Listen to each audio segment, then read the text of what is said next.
Arsenal 2, Newcastle 0. We had goals from Bukayo Saka in the 56th minute and Gabriel Martinelli off the bench in the 66th. Nuno Tavares and Takehiro Tomiyasu with the assists.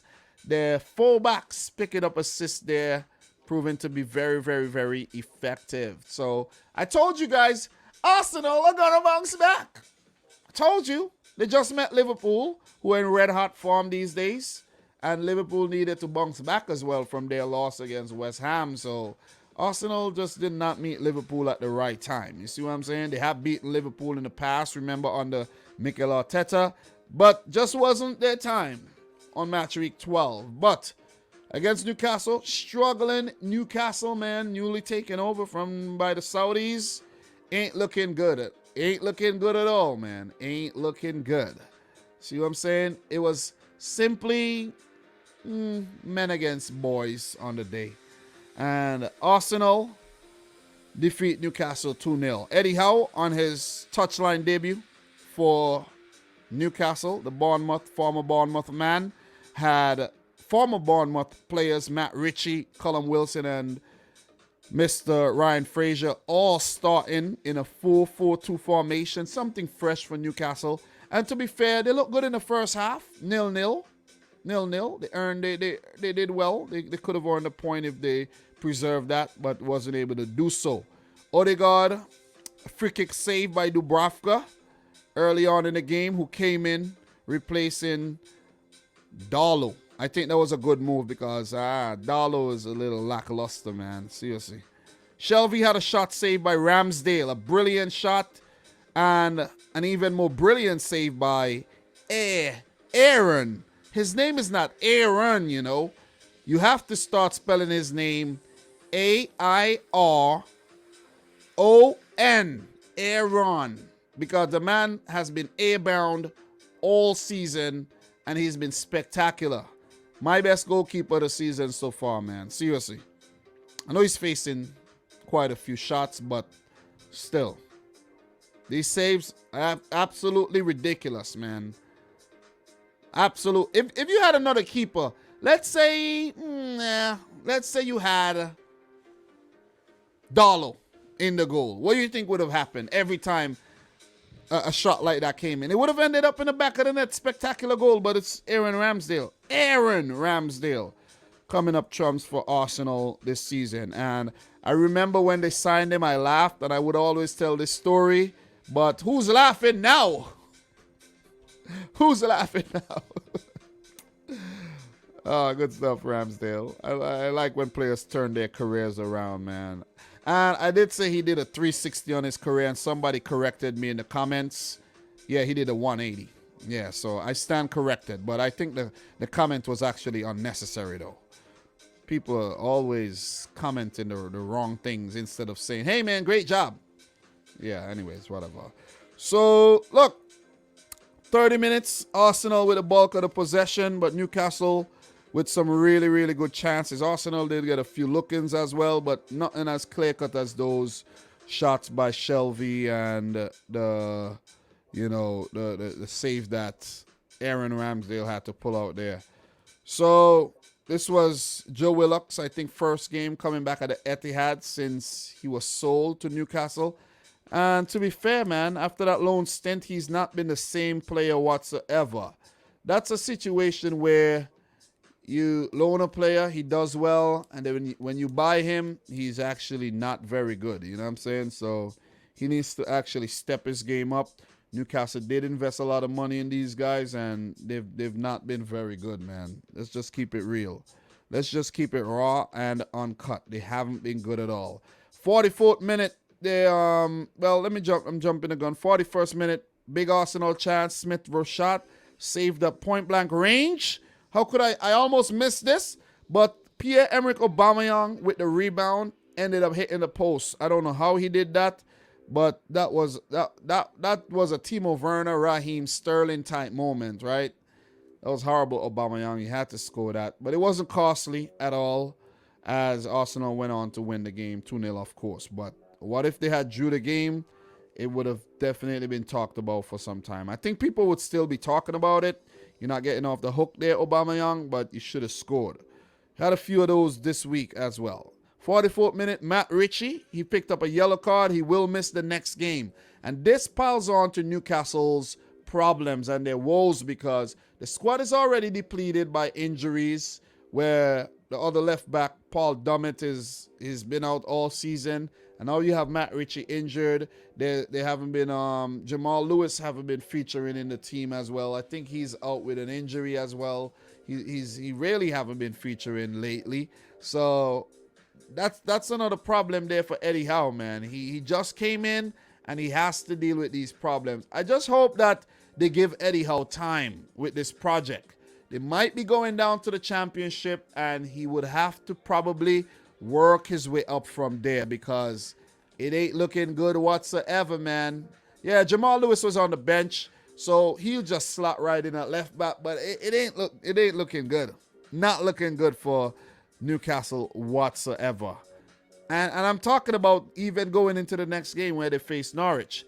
So, look, from my notes, they did look a lot better on the new management, I have to state, because Steve Bruce, he had already, he struggled previous seasons, and this season was just the last thread. And I think Arsenal were a bit sloppy at times at both ends of the field. They gave away the ball quite a few occasions and did not take the opportunities when it presented it to Arsenal. So Arsenal did score 16 passes leading up to the goal, and Tavares to Saka, who beat Dubravka from the left-hand side, far post, and Arsenal took the lead. I think it's a well-deserved lead, but look, Newcastle, I think they architects of their own downfall, man.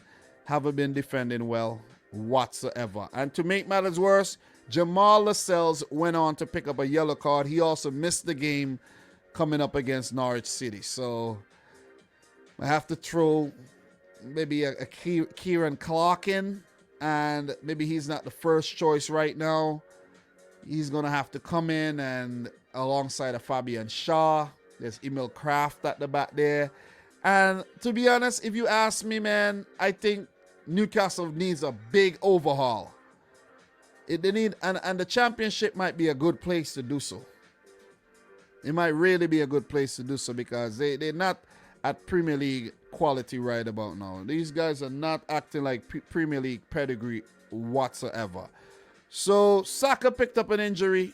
He labored on for about 5 minutes. Then he was subbed off. Martinelli came on and he scored immediately. What a pass by Tomiyasu though. Big up to the Japanese, the Samurai Blue. What a pass.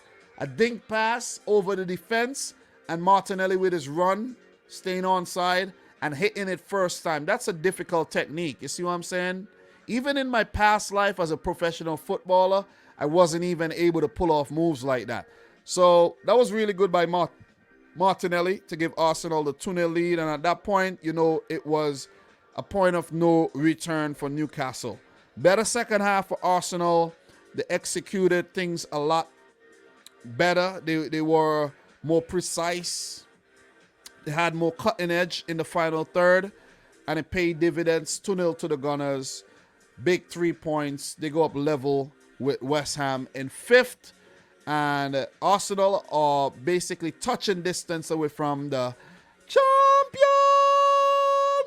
Champions League spot. I cannot believe I'm saying this. Newcastle stay pinned, glued down at the bottom of the table. Still the only team in the top 4 divisions of English football to pick up a win.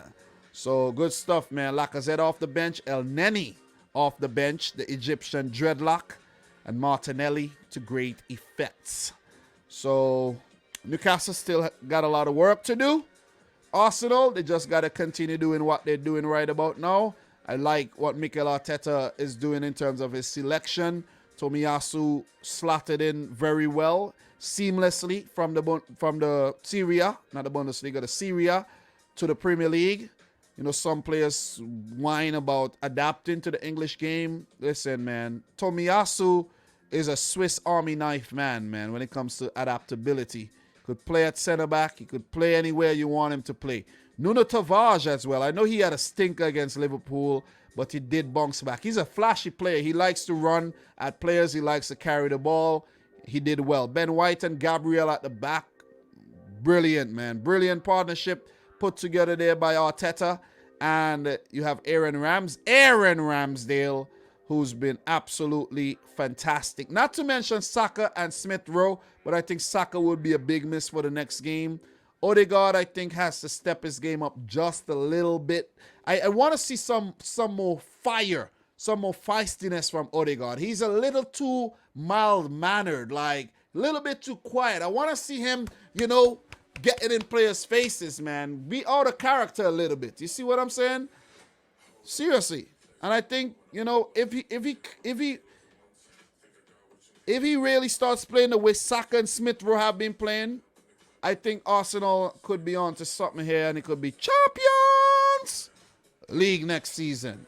So that's my thoughts on those, this game right now. 2-0 to Arsenal. Good win. Of course, any win is a good win.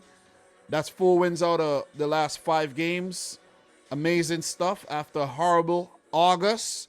But since then, it's been great, man. Barring that Liverpool loss, it's been great. So they're 5th right now, level on points with West Ham, but West Ham with a better goal difference. And in their next game, they do have a big one at the Theatre of Nightmares, Old Trafford.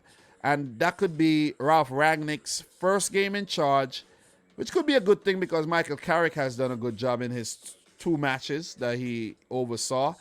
And Arsenal will look to pick up something against United, because when you think about it, if you are to really get something against United these days, it's at Old Trafford and not really at your own stadium. They're horrible at home, man. Don't know what it is with Manchester United these days. And Arsenal got Everton, Southampton, West Ham United. As for Newcastle, their next game is against Norwich. That's a must-win game. Then the game against Burnley is also a must-win because, as I mentioned earlier, after that they got Leicester, Liverpool, Man City, and Manchester United, which is horrible, man. Horrible. I kind of feel bad for Newcastle. Seriously. I really feel bad for the Geordies. But listen, man. It is what it is. You know what, man? Let me stop feeling bad because when Man City was banned a couple years ago from UEFA on Valentine's Day, saw guys like True Geordie and them laughing and making a mockery out of City. So whatever happened to Newcastle, you know what I mean, it's probably meant to happen. Big up to Cameron Amjews in the house.